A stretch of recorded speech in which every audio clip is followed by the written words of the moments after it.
And then for what gets you out of bed in the morning, rarely people said work.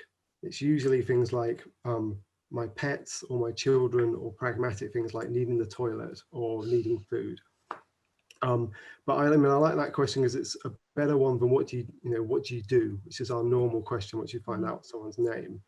And I guess I'm lucky I can say I'm an artist, and that's not necessarily how I make money, which is a good thing for me. I guess it's actually something about my identity.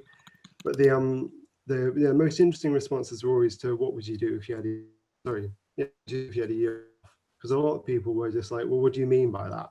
That's, or some were even, I can't even imagine that because life is so stressful. I'm just sort of conditioned to just working to the end of the day. I guess like what Graham was saying about this, Camus, like we're only, if society's only built on productivity, you can't sort of move beyond that. I guess that's like what Mark Fisher referred to as capitalist realism, where we can't imagine anything else other than this kind of treadmill we're all on. Some people said to me things like, I'd like to have a year off from my family, or a year off from being me. Could I sort of imagine to be someone else, and things like that. And there was also, some really unfortunate cases when people were saying, but I've actually had 3 years off because I got made redundant and I'm stuck in this situation where I can't move beyond that.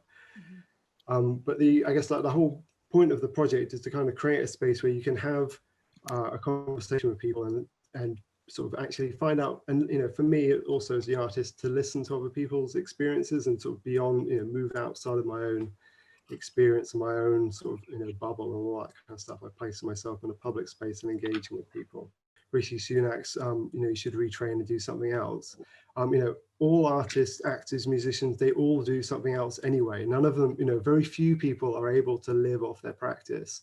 So that's kind of what we're trying to sort of, highlight to a certain degree, but also, I guess it's like working with other unions and other forms of solidarity, so you can actually like create those networks. And again, it's that thing which I guess Bernadette was saying as well, that artists shouldn't be seen as special people. Everyone has the ability to be creative, and it would break down that elitism. And also the if more people were able to create and be creative, it would hopefully break down that elitism, but also hopefully start to address the inequalities which are in the art world at the moment. The art world is incredibly unequal, it doesn't have the diversity that it should have, and basic income, it wouldn't solve all of those problems, but it would help to alleviate some of them. But it would also give people the opportunity to create their own culture as well and create their own art worlds.